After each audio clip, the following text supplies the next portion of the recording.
पहली चीज़ देखो कि गरीबी होती क्या है। गरीबी जब कोई व्यक्ति अपनी आय के सभी साधनों का, मतलब उसके पास जितने भी साधन है आय के, उन सभी का प्रयोग करके दैनिक आवश्यकताओं को पूरा नहीं कर पाता, तो वो अवस्था क्या कहलाती है? वो गरीबी कहलाती है। मतलब आपके पास सब कुछ है, सब कुछ, तो मतलब क्या है कि आपके पास थोड़े बहुत साधन हैं और उनका उपयोग करके भी आप अपनी दैनिक आवश्यकताएं, जैसे दैनिक आवश्यकताएं कौन कौन सी होती है? रोटी हो गया, कपड़ा हो गया और मकान हो गया। ये तीन बेसिक चीज़ें मानी जाती है, ठीक है। इन सभी की भी आप पूर्ति नहीं कर पाते, तो फिर आप किस अवस्था में आते हो? गरीबी, गरीबी रेखा कहते हैं उसके, ठीक है। वर्ल्ड डेवलपमेंट इंडेक्स के अनुसार बेसिक नीड्स कौन कौन सी है? भोजन हो गया, वस्त्र हो गया, आवास यानी मकान हो गया, शिक्षा हो गया और चिकित्सा होगी। इसमें पांच से माने गए, लेकिन बेसिकली तीन होती हैं, रोटी, कपड़ा और मकान, ये तीन चीज़ें मानी जाती है। अब देखो डेफिनेशन ऑफ पॉवर्टी यानी गरीबी की, अगर डेफिनेशन अगर वर्ल्ड बैंक के अकॉर्डिंग देखें, यानी विश्व बैंक के अकॉर्डिंग देखें, तो क्या पहले तो विश्व बैंक की स्थापना 1945 में होती है, न्यूयॉर्क में इसका हेडक्वार्टर है और अजय बंगा जी इसके हेड है। ऐसा व्यक्ति जो दिन में $2 की इनकम नहीं कर पाता, यानी लगभग अब 92 रुपये है, ठीक है। $2 कितने हो गए? 4 9 2 18। डेली के अगर 184 रुपये भी नहीं कमा पाता, तो वो कौन सी कैटेगरी में आता है? वो गरीबी यानी पॉवर्टी में आता है, वो पॉवर्टी की रेंज में आता है, गरीबी रेखा में आता है, ठीक है।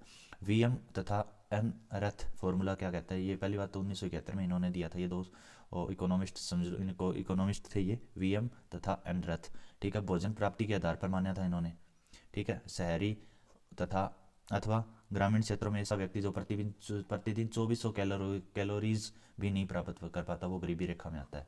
यानी अगर वो डेली की खुद के भोजन से कैलोरीज भी गेन नहीं कर पाता, तो वो किस में आता है? गरीबी रेखा में आता है, ठीक है। अब एक गरीब रेखा से एक और समिति आई थी, इसको बोलते हैं सुरेंद्र तेंदुलकर समिति, ये 2009 के अंदर आई थी। वो एनरथ की कब आई थी? वो आई थी आपकी 1971 के अंदर। और ये सुरेश तेंदुलकर समिति 2009 के अंदर आई थी, ठीक है। इसमें किस क्या आधार माना गया था? इसमें व्यय के आधार पर माना गया था कि गरीबी रेखा की कल्पना करती है। अगर शहरी बंदा डेली के 33 रुपये व्यय नहीं करता, 33 या 33 से नीचे अगर व्यय नहीं कर पाता, तो गरीबी रेखा में आ गया वो। अगर ग्रामीण की बात करें, अगर 27 रुपये पर डेली के हिसाब से नहीं खर्च कर पाता, व्यय नहीं कर पाता, तो वो गरीबी रेखा के अंदर आ जाता। मंथली कितना? 1,000 रुपये। इससे कम खर्च करता है बंदा, और 816 अगर ग्रामीण क्षेत्र में कम खर्च करता है, तो वो कौन सी श्रेणी में आता है? वो आपका गरीबी रेखा में आता है। ये सचिन तेंदुलकर समिति की सिफारिश दी थी इन्होंने, ठीक है। अब सी रंगराजन समिति थी, ये 2012 के अंदर आई थी, ठीक है। आरबीआई के ये रंगराजन कौन थे? ये आरबीआई के फॉर्मर गवर्नर थे, यानी पूर्व गवर्नर थे। इन्होंने एक रिपोर्ट कब पेश करी थी? 2014 के अंदर। 2009-10 के बीच में गरीबी कितनी है? 38.2% है, ठीक है। 11-12 के अंदर 29.5% है। भारत में 10 में से 3 गरीब है, ये इन्होंने कहा था, ठीक है। डेफिनेशन क्या है? व्यय के आधार पर करी थी इन्होंने, गरीबी रेखा की परिभाषा दी थी। अगर 47 रुपये डेली के कोई बंदा नहीं खर्च कर पाता, या ग्रामीण में 32 रुपये पर डे के हिसाब से खर्च नहीं कर पाता, तो वो क्या है? वो गरीबी रेखा के अंदर आएगा, यानी under the poverty line, poverty line के अंडर आ जाएगा वो। नेक्स्ट एक मैक्स म्यूलर समिति थी, ये क्या, ये ऐसा पूछा जाता है कि कब का इनका ओरिजिन था? ये आर्यन थे ना, तब का इनका ओरिजिन था मैक्स म्यूलर समिति का, याद रखना, ठीक है। एक अब देखो टाइप ऑफ पॉवर्टी कि गरीबी कितने प्रकार की होती है। एक तो होती है रिलेटिव यानी सापेक्ष गरीबी, और दूसरा होता है निरपेक्ष यानी एब्सोल्यूट होती है। पहले सापेक्ष देखते हैं क्या है। जब एक देश की संपूर्ण आय के अनुसार औसत पर व्यक्ति आय ज्ञात की जाती है तथा तुलना करके जिसकी औसत से भी कम होती है, उनके लिए गरीबी रेखा लाइन की जाती है। मतलब पहले सभी का एवरेज निकालते हैं, ठीक है। फिर उस एवरेज के साथ पर पर्सन क्या करते हैं? पर पर्सन उसको कंपैरिजन करते हैं। अगर वो नीचे आ जाएगा ना कोई बंदा, सपोज करो जैसे एवरेज आ गई 5 आ गई, ठीक है, और एक बंदे का है आपका, मतलब एक बंदा डेली के 2.5 रुपये कमा रहा है, 2.5 रुपये, ये देखो इससे नीचे आ गया। एवरेज के साथ अगर कंपैरिजन करेंगे तो 2.5 रुपये कम हो गया, तो ये जो बंदा है ना, ये गरीबी रेखा से नीचे आ जाएगा, यानी गरीब लाइन से नीचे आ जाएगा, उसको आधार मानते हैं। निरपेक्ष में क्या है? परिवार को आधार मानकर, इसमें क्या है? देश की संपूर्ण आय को मानते हैं, और इसमें परिवार की आय को आधार मानकर निकालते हैं। आपूर्ति के अनुसार गरीबी की गणना करते हैं, उसी निरपेक्ष गरीबी कहते हैं। ये ज़्यादा स्पेसिफिक होती है और लेस यूज़ होता है इसका। एक परिवार की आय दूसरे परिवार के आंकड़ों को कभी प्रभावित नहीं करती। अगर दो परिवार अलग अलग है ना, तो दोनों को अलग अलग प्रभावित करेगी, एक दूसरे को नहीं करेगी वो। अब कैलकुलेशन की बात करें कि कैलकुलेशन में क्या है, कैलकुलेशन कैसे करते हैं पॉवर्टी लाइन की, तो दो टाइप के थे। पहला था लॉरेंज वक्र के हिसाब से, यह 1905 में था। एक अर्थशास्त्री था, इकोनॉमिस्ट मैक्स ओ लॉरेंज, इन्होंने ये दी थी। इन्होंने आय को असमानता की गणना करना इसमें बताया था, ठीक है। जैसे यहाँ पे इनकम आ गई और ये पॉपुलेशन आ गई, ठीक है। अगर ये लाइन बिल्कुल स्ट्रेट है, बिल्कुल, तो ये लाइन ऑफ इक्वलिटी है कि ना तो गरीब है ना अमीर है, यानी सारे एक जैसे हैं, ठीक है। अगर ये लाइन वक्र ऐसे वक्र टाइप कुछ कर्व टाइप का ले रही है, ठीक है, मतलब पॉपुलेशन ज़्यादा है, इनकम कम हो रही है, तो क्या लाइन ऑफ इनइक्वलिटी है, वहाँ पे असमानता हो जाती है अमीर और गरीब का। ठीक है, अमीरी और गरीबी का, अमीरी और गरीब, यहाँ पे असमानता हो जाती है। ठीक है, तो ये इन्होंने दिया था लॉरेंस वकर 1905 में, मैक्स और लॉरेंस था, आय की असमानता की गणना करना इसमें था।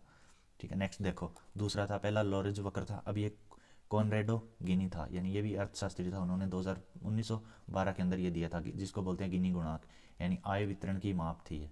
ठीक है, अगर गिनी गुणांक का कोफिशिएंट पूछे तो 0 से 1 तक की वैल्यू होती है, अगर 0 कोई वैल्यू है तो यहाँ पे क्या है, कोई डिफरेंस नहीं है, यानी अमीर गरीब सब इक्वल है। ठीक है, अगर 0 है, अगर 1 की वैल्यू है तो मैक्सिमम डिफरेंस है, कि अगर एक अमीर बंदा 5 करोड़ की प्रॉपर्टी है ना उसके पास, और एक बंदा है जिसके पास 5,000 की है, तो यहाँ पे मैक्सिमम है, मैक्सिमम डिफरेंस मिल जाता है। तो इन्होंने दो ही गुणांक माने थे, 0 और 1, 0 आ गया तो क्या है, असमानता क्या है, 0 है, नो डिफरेंस, कोई डिफरेंस नहीं है। ठीक है, अगर 1 आ गया तो यहाँ पे क्या है, मैक्सिमम डिफरेंस हो जाता है इनके बीच में। दूसरा देखो, बेरोजगारी, अब आ गया नेक्स्ट टॉपिक, बेरोजगारी। बेरोजगारी अनएम्प्लॉयमेंट क्या होती है, ऐसी स्थिति जब समय पर आपके क्षमता के अनुसार आपको रोजगार प्राप्त नहीं हुआ। सपोज करो आपने क्या कर रखी है, बीएससी कर रखी है या बीएड कर रखी है। ठीक है, और बीएड कर रखी है और आप टीचर की जॉब लेना चाहते हो, लेकिन आप एज ए पीएन वर्क करने लग गए या कहीं चौकीदारी की पोस्ट पे लग गए। ठीक है, तो ये आपकी स्किल्स के अकॉर्डिंग आपको काम नहीं मिला, तो ये क्या है, ये एक प्रकार की भी बेरोजगारी है। रोजगार ऐसा नहीं है कि आपने बीएड कर रखी है, एमए करके बीएड कर ली, देन कुछ और कर लिया और फिर भी आप पीएन की पोस्ट कर रहे हो, तो ये बेरोजगारी नहीं है। ठीक है, तो ये क्या है, आपके क्षमता के अनुसार आपको जॉब नहीं मिली, तो वो क्या है, आपका बेरोजगारी है। आप योग्य हैं बट आपको कार्य योग्यता के अनुसार नहीं मिलती, योग्यता योग्यता आपकी क्या थी और काम आपको क्या है, तो ये आपकी बेरोजगारी की डेफिनेशन होगी। ठीक है, अब टाइप ऑफ अनएम्प्लॉयमेंट यानी बेरोजगारी के टाइप क्या कौन कौन से होगी। एक होती है संरचनात्मक बेरोजगारी होती है, यानी स्ट्रक्चर्ड अनएम्प्लॉयमेंट होती है, जब मांग, कोई चीज़ में कमी आ गई, मांग में कमी आ गई, कि जैसे एप्पल फ़ोन ले लिया हमने।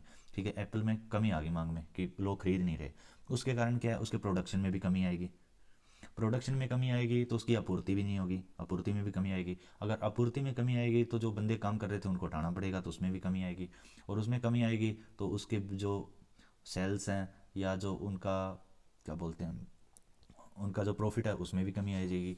यानी जब मांग में कमी होगी तो आपूर्ति में भी कमी होती है, तथा आपूर्ति में कमी के कारण उत्पादक कारकों में भी कमी आती है, यानी काम करने वालों बंदों की भी कमी आ जाती है, तो उसे क्या कहते हैं, संरचनात्मक बेरोजगारी कहते हैं।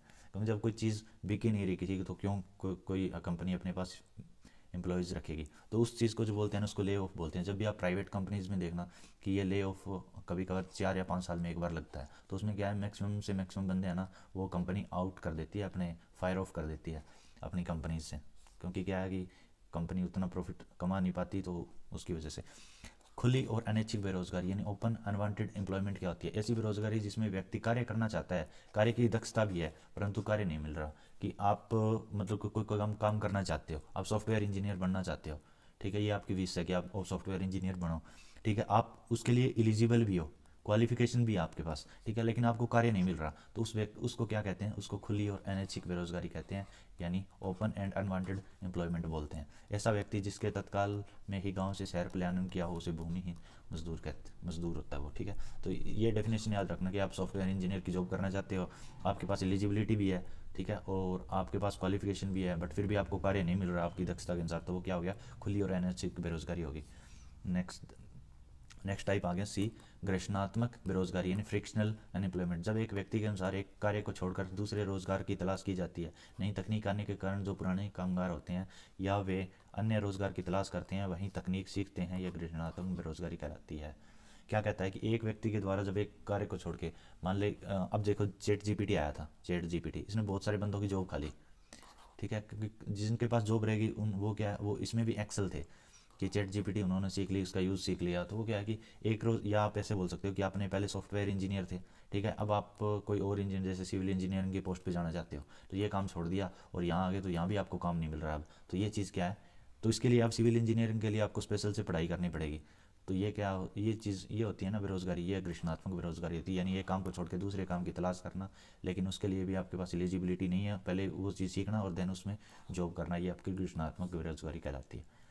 नेक्स्ट देखो, चक्रीय बेरोजगारी क्या होती है, जब अगर अर्थव्यवस्था में उतार चढ़ाव के कारण संपूर्ण चक्र अर्थव्यवस्था हो जाए तथा इसके अधीन कई कंपनीज अपने संपूर्ण चक्कर में कई प्रकार की बेरोजगारी उत्पन्न कर देते हैं। आपके पास प्रॉफिट हो रहा है, प्रॉफिट ज़्यादा हो गया, प्रॉफिट बहुत कम हो गया, बहुत कम हो गया, इतना कम हो गया कि आप एम्प्लॉयज़ को मंथली कंटिन्यूसली आप सैलरी नहीं दे पा रहे, तो उसमें क्या है, ये चक्रीय बेरोजगारी होती है कि अर्थव्यवस्था में क्या है, उतार चढ़ाव आ गया, जिसके कारण आप असक्षम हो एम्प्लॉयज़ को सैलरी देने में, तो वो क्या होती है, चक्रीय बेरोजगारी होती है। अब ये आ गया मोस्ट इंपॉर्टेंट, प्रच्छन्न और अदृश्य बेरोजगारी यानी इनविजिबल अनएम्प्लॉयमेंट। एक ही कार्य को करने के लिए जब एक से अधिक लोग कार्यरत होते हैं, मुख्यतः गांव में पाई जाती है, जैसे कृषि में। अच्छा, सपोज करो आप एक बिल्डिंग बनानी है, बिल्डिंग, उसके लिए 200 मजदूर चाहिए, ठीक है, और वही उस पर मजदूरी करने के लिए आपके पास 500 मजदूर है, तो ये अनैच्छिक बेरोजगारी है। ये मैक्सिमम कहाँ पे, गांव वगैरह में पाई जाती है, जैसे कृषि में होगा। कृषि में अगर कोई काम करवाना है बेरोजगारी उस मजदूरी पे खेत में, तो आपको एक मजदूर चाहिए लेकिन आपके पास 5 मजदूर है, तो ये अनैच्छिक बेरोजगारी है। काम तो एक को ही मिलेगा, 5 4 और तो रह गए अनएम्प्लॉयमेंट, तो ये प्रच्छन्न और अदृश्य बेरोजगारी होती है, स्पेशली विलेजेस में पाई जाती है। मौसमी बेरोजगारी क्या होती है, ये एक विशेष अवधि के दौरान आती है ये, ठीक है। जैसे गन्ना हो गया, गन्ना व्यापारी हो गए, अब गन्ना की कटिंग करते हैं या उसको मिल वगैरह में लेके जाते हैं, सिर्फ तभी काम होता है। जैसे कपास है, कॉटन है, कॉटन को चुनने के लिए क्या है, स्पेसिफिक होता है अक्टूबर और नवंबर का महीना, तब यूज़ होती है वो, इतने दिन ये बंदे खाली रहते हैं, तो ये मौसमी बेरोजगारी होती है। औद्योगिक बेरोजगारी क्या होती है, जब किसी उद्योग में पुरानी तकनीक को नई तकनीक से बदलकर लोगों में कटौती की जाती है। जैसे सॉफ्टवेयर इंजीनियर पे पहले काफ़ी लोग काम करते थे, जब से चैट जीपीटी या ग्रोक या जो डीप सीक एआई आया है, उसके बाद क्या है, इन लोगों की कमी क्या हो गई, इनका काम लगभग वही कर देते हैं, तो यहाँ सॉफ्टवेयर इंजीनियर की ज़रूरत नहीं है, तो लोगों में क्या होगी, कटौती होगी। तो ये क्या है, औद्योगिक बेरोजगारी होती है, एआई आने के बाद लोगों की जॉब जाना, ये आ गया, ठीक है। नेक्स्ट देखो, शिक्षित बेरोजगारी क्या होती है, जब आपको रोजगार आपकी दक्षता के अनुसार ना मिले। जैसे रंगा है, जिसने बीटेक कर रखी है, एमटेक कर रखी है, लेकिन वर्क एज ए टेलीकॉलर की जॉब कर रही है, ठीक है, तो दक्षता इसकी बीटेक इंजीनियर बनने की है, ठीक है, लेक्चरर बनने की है, बट वो क्या है, वर्किंग एज ए टेलीकॉलर की जॉब कर रहा है, क्योंकि बेरोजगारी इतनी है। अब दो तीन क्वेश्चन देख लेते हैं, किस प्रकार की बेरोजगारी के लिए एक विशेष कंपनी होती है, औद्योगिक के लिए होती है, क्योंकि इंडस्ट्रियल एरियाज में होती है। प्रच्छन्न बेरोजगारी आपको बता दी कि एक काम करने के लिए आपके पास बहुत सारे मजदूर हैं, तो वो क्या है, प्रच्छन्न बेरोजगारी होगी। मौसमी जो एक स्पेशल अवधि के दौरान आती है। शिक्षित, आपकी दक्षता के अनुसार आपको जॉब ना मिले, ये शिक्षित होती है। भारत में सर्वाधिक बेरोजगारी पूछे तो कौन से सेक्टर में है, प्रच्छन्न बेरोजगारी में, ठीक है, प्रच्छन्न बेरोजगारी है सबसे ज़्यादा। तो आज की क्लास को यहीं विराम देते हैं, और आज की क्लास थी आपकी और गरीबी, ये थी, ठीक है, और गरीबी।